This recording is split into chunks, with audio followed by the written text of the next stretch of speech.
Всем привет, дорогие мои рукодельницы! Рада видеть вас на канале Колыбель искусства. С вами, как всегда, Мирослава. Уже совсем скоро Новый год, новогодние праздники. И, естественно, к этому празднику мы будем украшать свой дом. И самое главное дерево новогодних праздников – нашу елку. Для этого нам необходимы новогодние шары. Я придумала и разработала для вас 3 идеи декорирования новогодних шаров. Это будет 3 отдельных мастер-класса.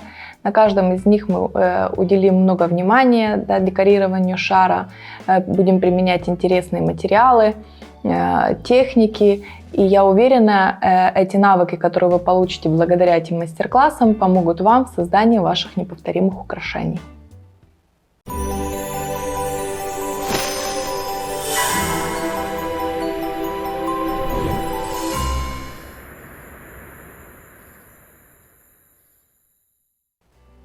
Хорошие новости продолжаются, и я объявляю об очередном конкурсе на канале Колыбель искусства.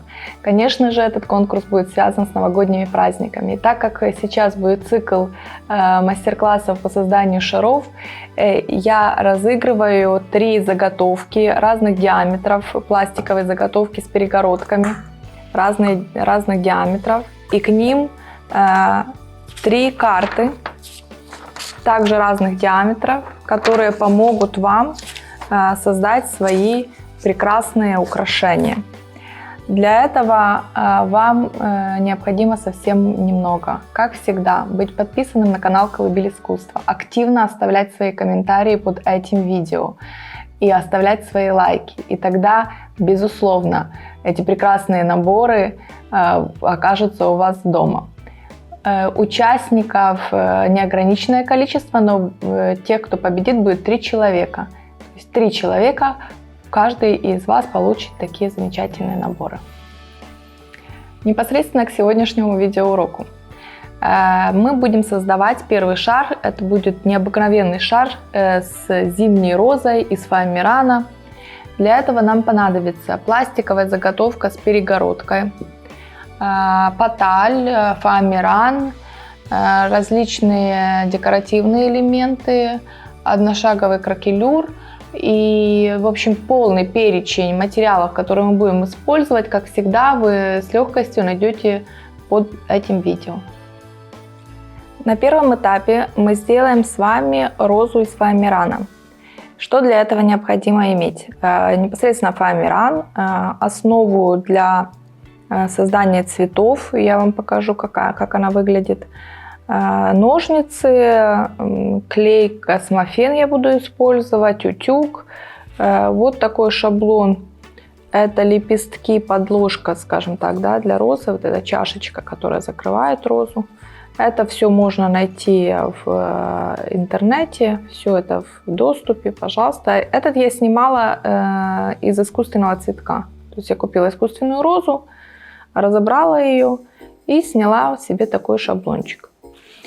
Для лепестков я не использую шаблоны, я вырезаю их вот по наитию. Мне кажется, чем разнообразнее они у вас будут, тем естественнее у вас будет выглядеть цветок. Но это, как показывает мой опыт, если доверяете, придерживайтесь этого, смотрите, как я это делаю.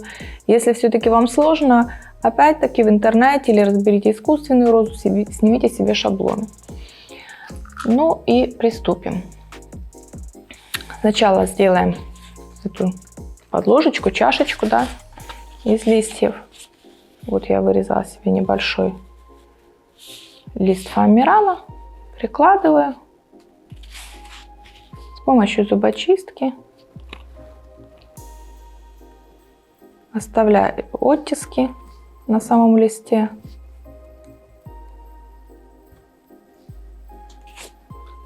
Очень хорошо их видно, естественно, камера не передаст, но оттиски очень хорошие, совершенно спокойно можно вырезать, не волноваться. Я вырезаю.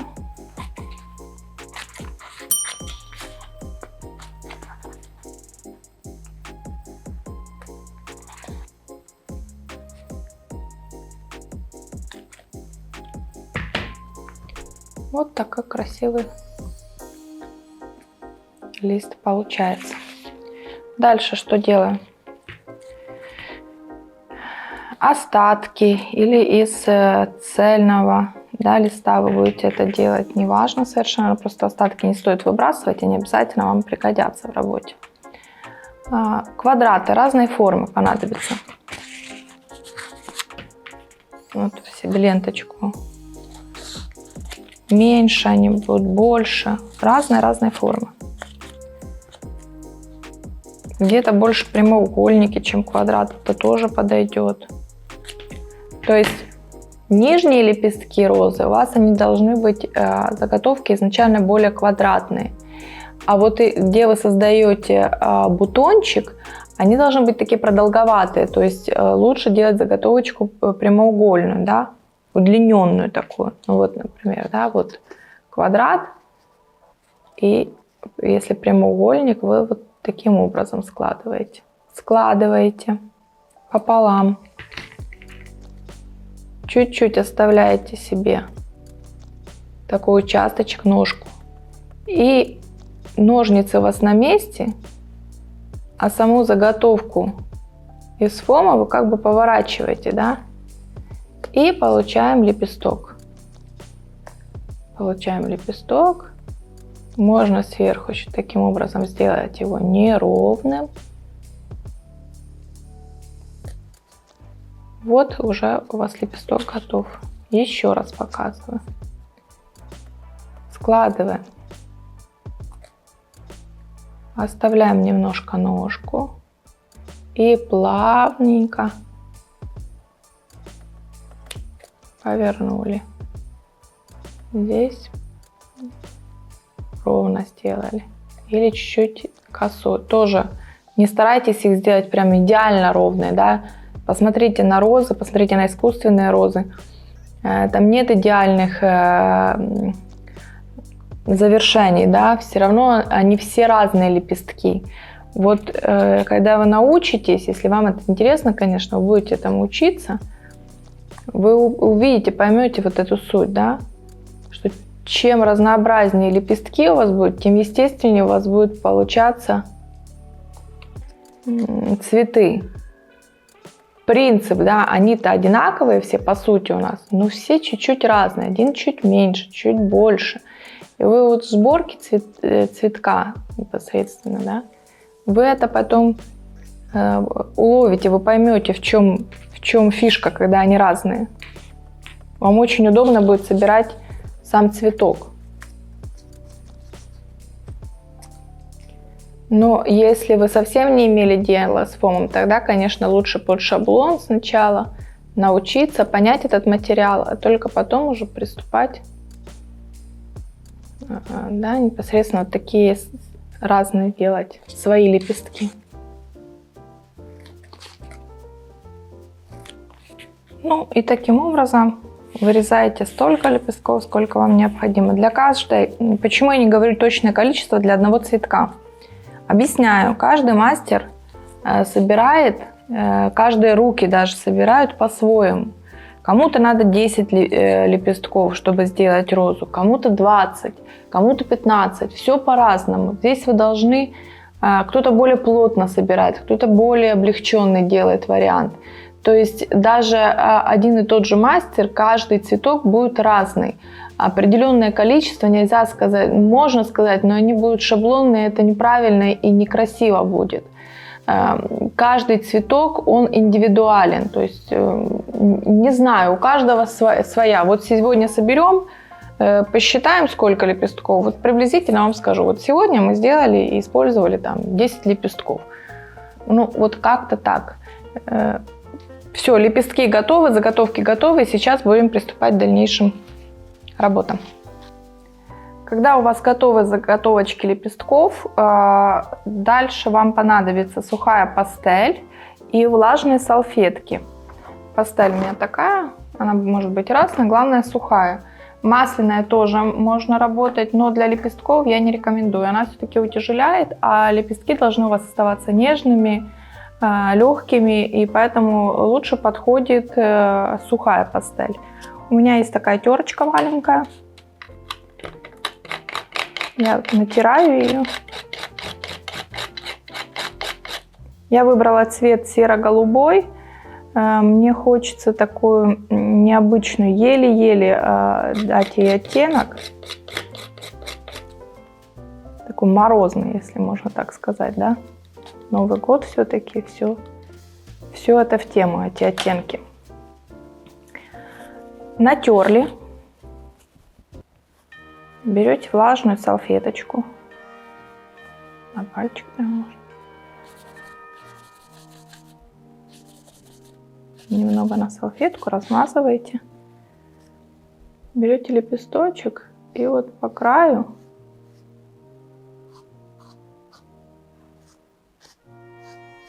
прошлись. И здесь легко добавили оттенок. Убрали, если лишний. Он все равно остается у вас. То есть добавили. Растерли, растянули.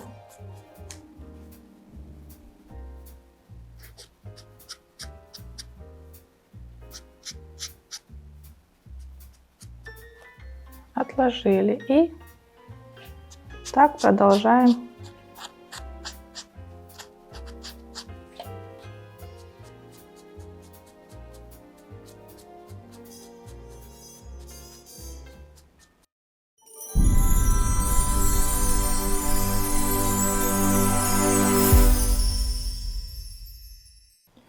Пастель нанесена, и сейчас приступаем к моделированию лепестков. Для этого мы используем утюг. Утюг должен стоять на самой маленькой температуре, горячий он нам не нужен.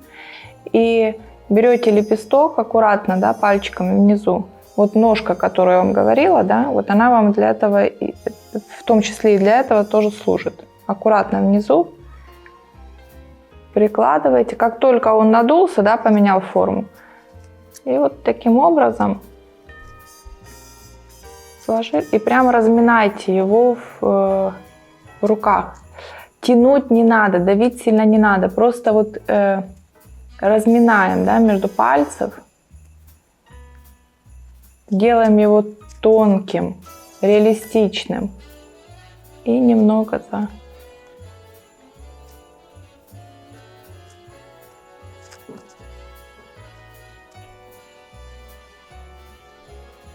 крутили здесь,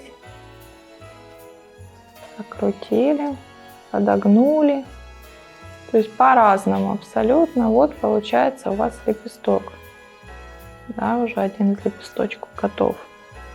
И следующий.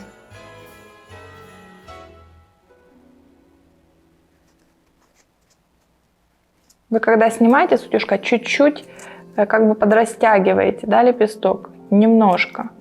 И хорошенько, хорошенько его, не бойтесь, разминайте в руках.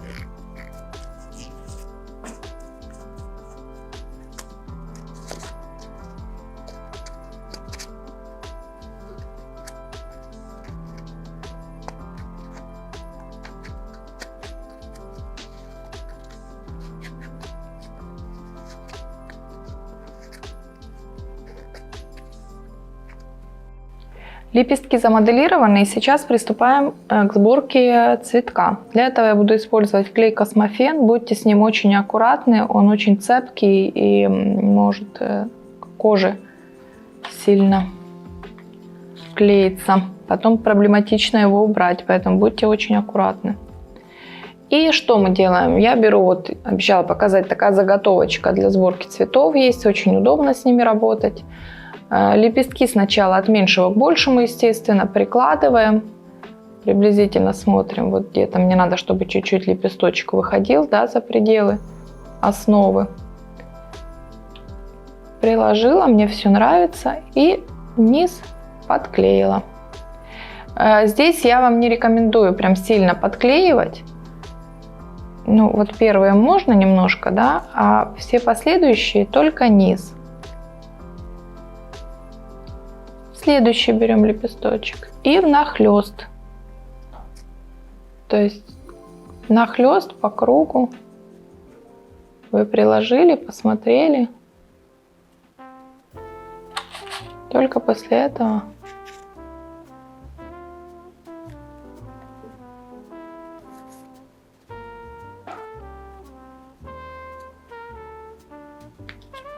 так, следующий. Сейчас сделаем с вами бутончик.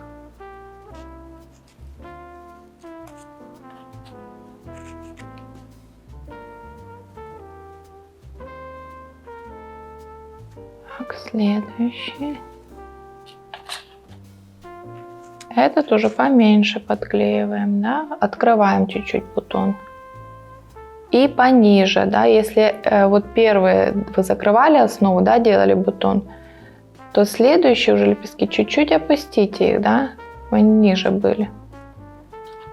Для удобства смотрите или на живую розу, если нет возможности свежую розу, да, рассматривать, искусственную для этих целей. Посмотрите внимательно, да, как устроен бутон. Вот вам такая небольшая подсказка. И следующий.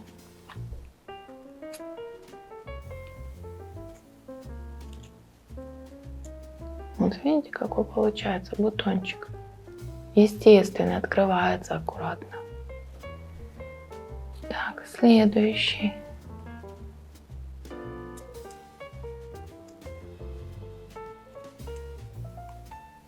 В процессе работы подбирайте лепестки, да, и можно еще их домоделировать. Они уже у вас податливые, вы размяли их хорошо в пальчиками. И можно уже не нагревая, да, и как-то завернуть так, как вам больше надо. Уложить.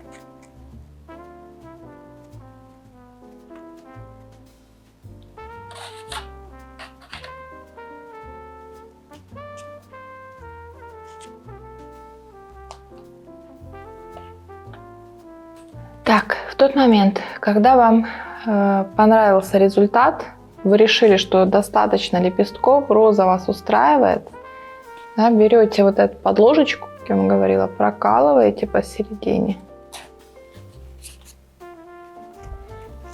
и аккуратно подклеиваем. Выбираем хорошие. Угу. Отодвинули и хорошенечко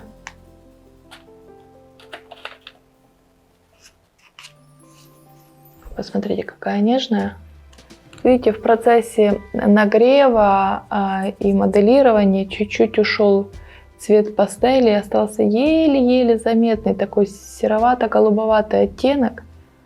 Очень красиво, нежно смотрится. Учитывайте, пожалуйста, это, да. То есть пастель, если вы хотите более яркий, насыщенный оттенок, чтобы оставался, то, конечно, наносите плотнее. Но я считаю, в этом случае вот прям идеально. Вот, роза из фоамирана. На этом этапе приступаем к декорированию шара непосредственно.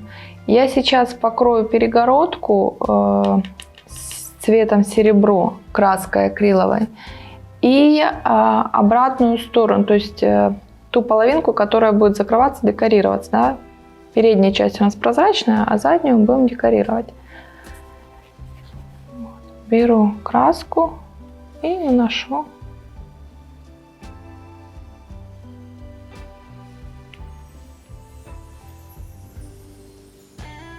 Она полупрозрачная, поэтому придется покрыть 2 слоя. Перед тем, как приступить к работе, я, естественно, шары обезжирила спиртом.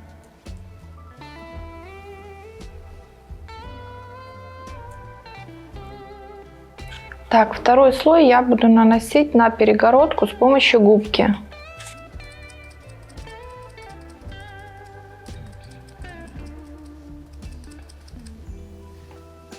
такая красивая поверхность получилась, морозный эффект, скажем так.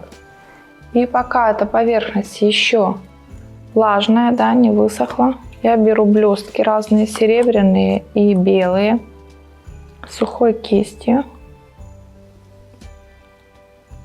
Еще дополнительно украшу.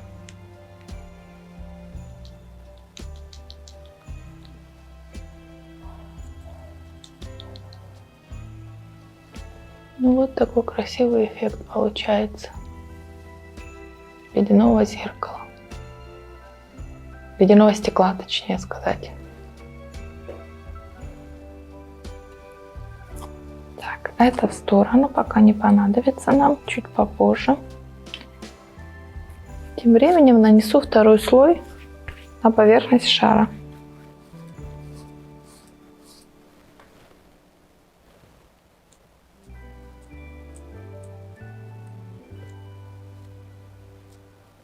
Все, красота, оставляем высыхать. Сейчас лицевую сторону шара мы тоже украсим в середине немножко, да. Сделаем это стеклышко такое заснеженное. Морозные рисунки, точнее, такие оставим. Снова использую губку. И вот по краю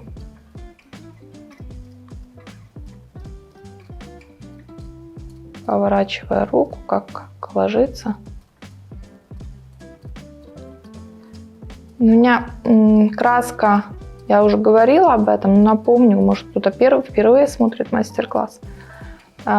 Серебро, но она больше по виду напоминает жемчужную, такую перламутровую, она полупрозрачная и лишь слегка неплотный этот серебряный цвет, да, очень красивый.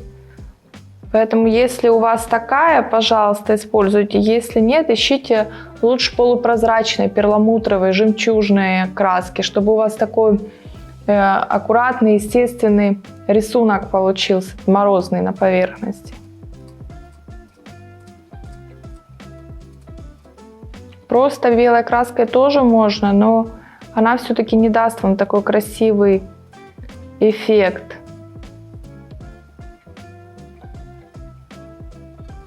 Так, есть, хорошо. Край украсили. И снова берем блестки и еще немного добавим красоты. Новый год. Все допустимо. Много блеска не бывает. Переборщить можно, но уж если совсем много, а мы слегка украшаем, да? Чуть-чуть деликатными такими блесточками. Все красиво мерцает, красиво блестит. И все, эту лицевую сторону мы оставляем, и она нам уже понадобится в самом конце.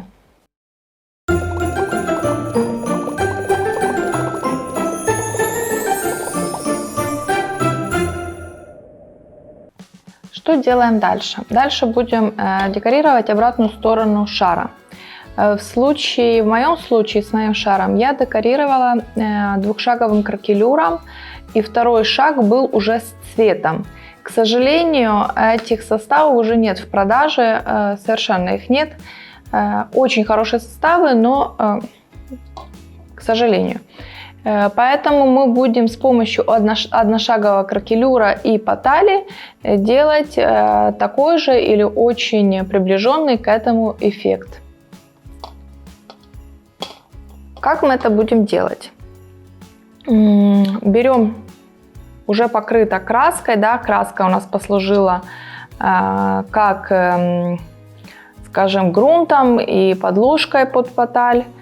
Берем клей для патали, естественно, и хорошо покрываем поверхность.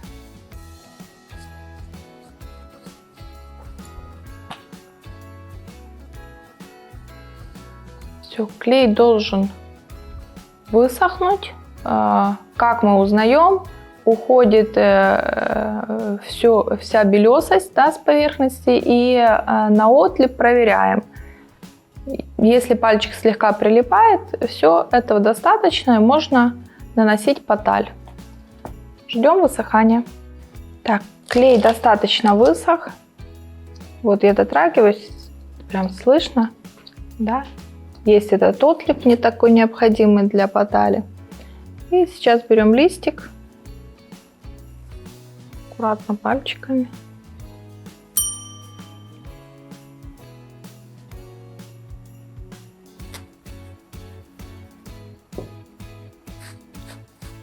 Кистью придавливаем.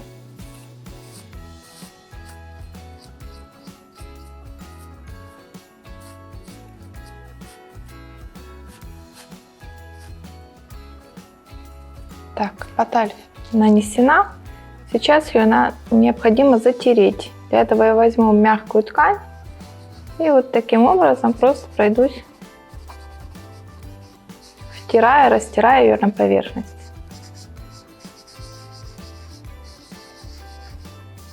Слишком сильно давить не надо, слегка, такими нежными, аккуратными движениями.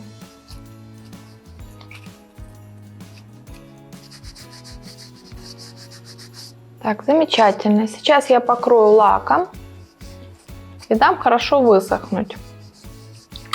В этом случае шелак использовать совсем не нужно, потому что мы сверху будем закрывать еще краской, кракелюрный состав у нас будет. Поэтому лака вполне будет себе достаточно для этих целей.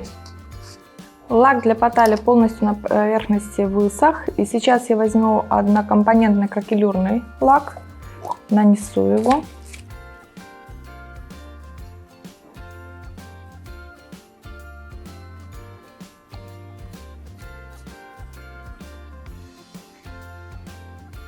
Так, полностью нанесен и даю ему высохнуть от получаса до 2 часов. Все зависит от температуры в вашем помещении. Пока будет высыхать кракелюрный лак, я сделаю объемные элементы с помощью полимерной глины. Прошу прощения, не полимерной глины, а самозатвердевающейся глины. Для создания объемных элементов я буду использовать молды с розами и молды силиконовые для создания листьев. Более подробно о молдах для создания листьев я рассказывала в мастер-классе «Рамка в стиле шабби-шик». Если вы не видели, вам интересно, вернитесь, посмотрите этот видеоурок. Там все более подробно. Да? Беру глину, хорошо ее в руках разминаю. Использую такой молд, чтобы вы увидели тоже, что цветы и листья можно применять не только в весенней, летней, да, осенней тематике, но и в зимней. Вполне они актуальны, можно что-то интересное с этими молдами придумывать, тем более у нас роза внутри шара будет, и все будет очень-очень в тему.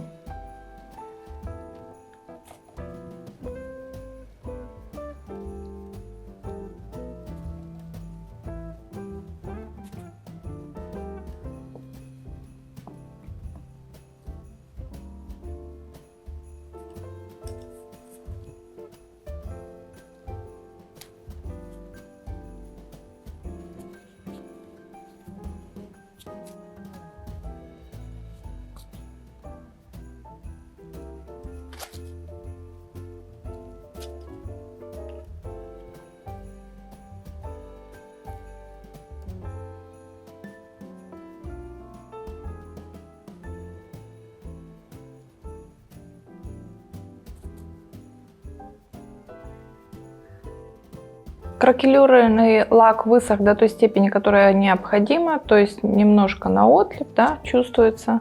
Беру белую акриловую краску и покрываю поверхность. С помощью губки, можно делать с помощью кисти, как вам угодно, как вам удобно. Старайтесь дважды одно и то же место не проходиться. Прошлись и оставили, потому что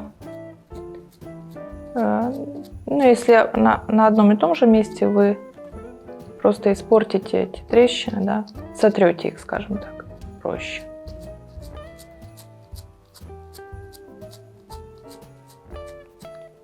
Все покрыта поверхность. И оставляем до полного высыхания.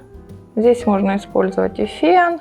Чуть-чуть только надо оставить, чтобы схватилась краска, а потом феном досушить, чтобы трещинки на поверхности были более выразительны. Вы выбираете для себя. Я все-таки склоняюсь к тому, что все должно высыхать естественным образом, но справедливости ради иногда однокомпонентный и стоит досушить, если вы хотите более такие насыщенные, яркие трещины на поверхности. Сушим. Так, трещины появились. Вот в этой руке у меня то, что я делала с поталью и акриловой краской. А этот шар я покрывала двухкомпонентным кракелюром. И второй шаг кракелюра был уже с краской. Да, вот смотрите, как отличается, чем, что вам больше подходит, что нравится. По-моему, и тот очень интересный эффект. Немного разные, но суть одна. Вот такая история. Так, для того, чтобы остановить процесс растрескивания краски, обязательно надо покрыть лаком. Если не покроете, этот однокомпонентный, он может еще работать и давать вам трещинки, которые вам уже не нужны. Поэтому беру глянцевый лак и покрываю. Все заготовки у нас уже сделаны, и переходим непосредственно к сборке и украшению шара. Для этого в первую очередь нам надо приклеить наш цветок к основе. Я беру щипцы, надо убрать эту проволочку, она нам уже больше не понадобится. И прям близко-близко к основе. Все. Убрала. Сейчас возьму космофен. Хорошо, вот сюда нанесу.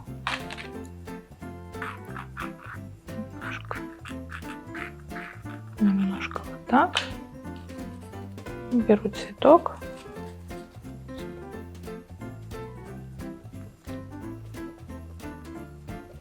Все, надежно закреплен. Никуда он уже не денется. Вот красота. Получается красота. Но это еще не вся красота. Дальше беру блестки. Блестки, пурпурин, как вам угодно. Я буду использовать белое и серебро. Лак для волос совершенно любой, какой у вас есть дома. Покрываю розу. И сейчас быстро, пока он еще липкий, влажный, посыпаю блестками.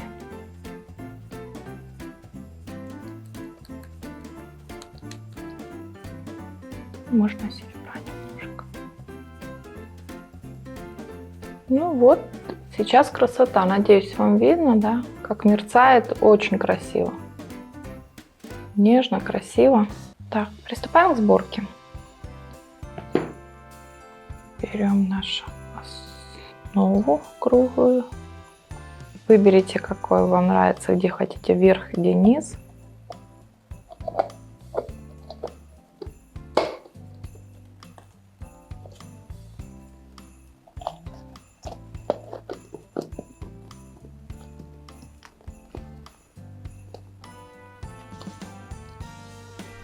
Вот у вас получилась такая роза.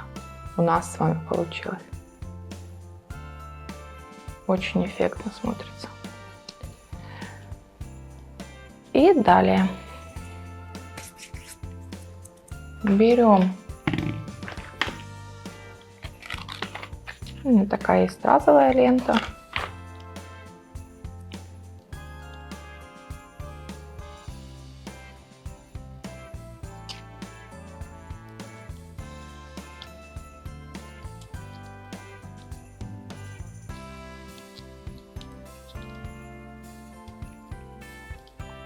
И середину еще более выделю, сделаю объемной. Если вы не доверяете, конечно, тоже проклеиваете еще дополнительно клеем. Но я уверена, что они будут держаться хорошо. еще меня не подводили. Тем более еще этот, на который мы клеили основной, да, он не высох совсем, где-то им там достаточно, они достаточно легкие, и им достаточно этого клея.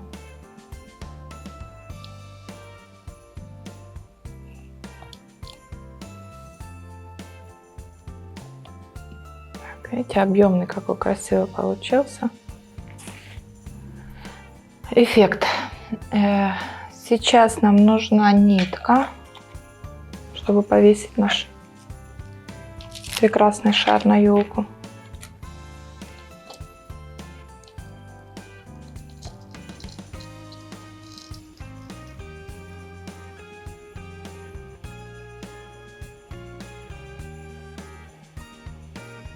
Сюда подклею.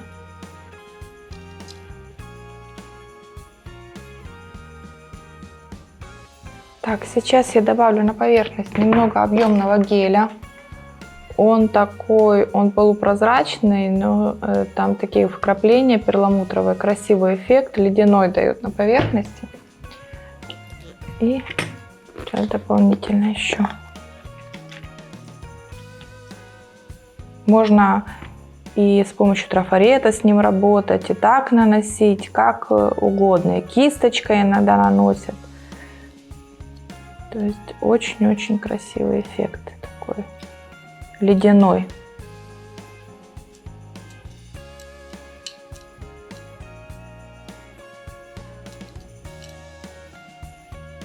Я думаю, достаточно геля. И сейчас возьму кисточку и также немножко серебряный пурпурин или сплестки. И немного украшу. Все, достаточно. И оставить необходимо, чтобы он, естественно, высох хорошо. Так, гель высох. Очень красивый ледяной эффект оставляет на поверхности.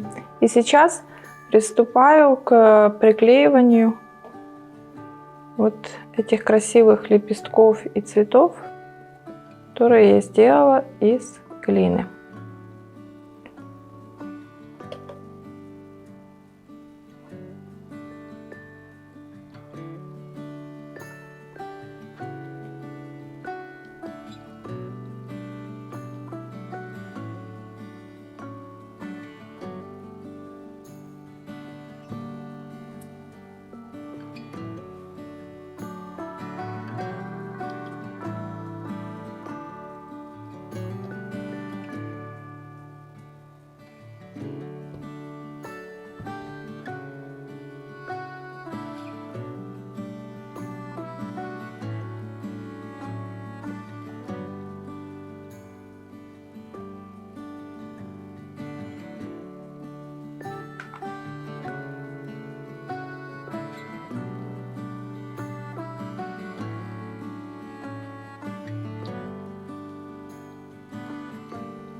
Так, композиция собрана, и необходимо дать хорошо высохнуть, да, чтобы она прям хорошо-хорошо высохла. Глина хорошо высохла, точнее композиция хорошо высохла на поверхности. И сейчас я беру краску серебро, но она больше перламутр, такую полупрозрачную, красивую, и покрываю. Буду покрывать и покрою полностью всю композицию.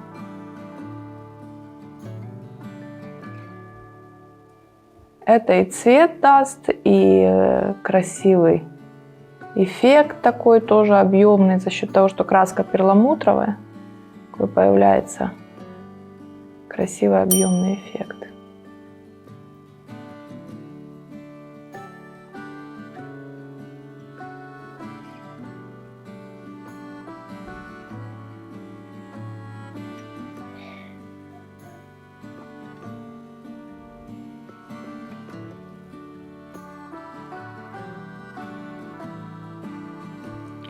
Так, ну я полностью покрыла краской. Смотрите, какой красивый эффект, да? Вытянулись все объемные, да, элементы, прожилки на листьях, лепестки хорошо видны стали. Замечательно. Сейчас я высушу краску, еще немного украшу жидкой поталью.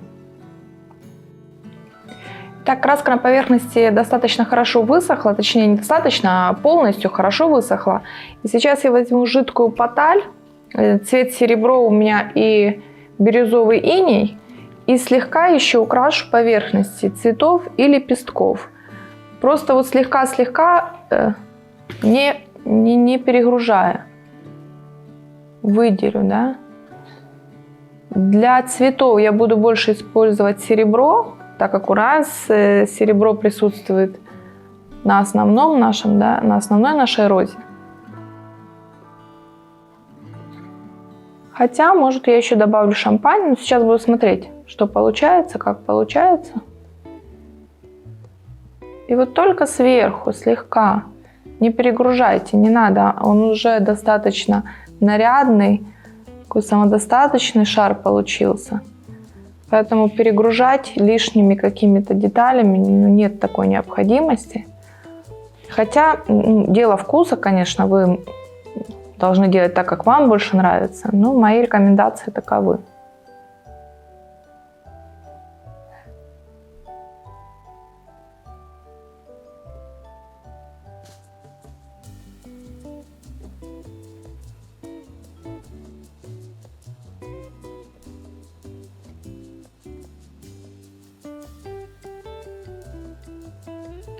Белую акриловую краску беру и слегка добавляем снег, если хотите.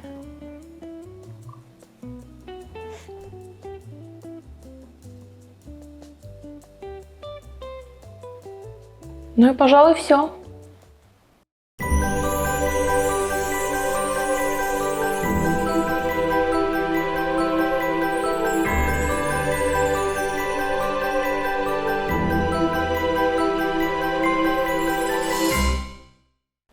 Видеоурок подошел к завершению. В результате получился, я считаю, необычный, красивый, сказочный новогодний шар. Пишите в комментариях, как вам такая идея украшения, как вам применение цветочных, да, мотивов в новогодней теме. Но благодаря этому мастер-классу вы убедились, что и цветы, и листья вполне применимы, и они хорошо смотрятся, они актуальны в новогодней теме уже не один год, я думаю, будут актуальны еще много лет.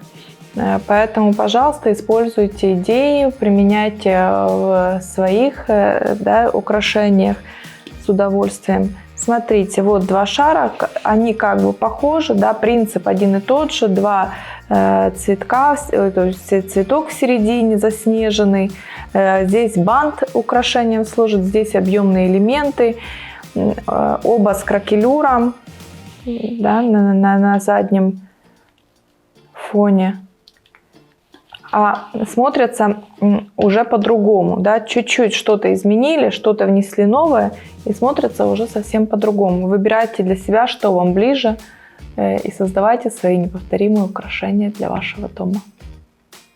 Уважаемые рукодельницы, любители творчества, напоминаю, что сегодня на канале Колыбель искусства стартовал очередной розыгрыш. Розыгрыш совершенно замечательный, очень необходимый, особенно в новогодний период. Это заготовки для шаров разных диаметров, и к ним совершенно замечательные новогодние карты. Для того, чтобы стать участником розыгрыша этого конкурса, вы должны быть подписаны на канал Колыбель искусства, оставлять активно свои комментарии. То есть, чем больше комментариев вы оставите, тем больше шансов у вас выиграть замечательные призы. И также оставлять свои лайки, это помогает развиваться мне и моему каналу. Но сегодня еще стартовал сет из новогодних шаров, из мастер-классов по созданию новогодних шаров. Один из них мы уже сделали. Также в комментариях не забывайте писать свое мнение, впечатления об этом видеоуроке. Следующие два ждут вас впереди, будет очень интересно, будем применять интересные техники, вы увидите какие-то тонкости новые в работе, что-то для себя подчеркнете, но то, что вам будет не скучно, интересно и полезно, это я вам гарантирую. Поэтому подписывайтесь, чтобы не пропустить все самое интересное. Ну, на сегодня я с вами прощаюсь. Всего вам доброго, до новых встреч и давайте творить вместе.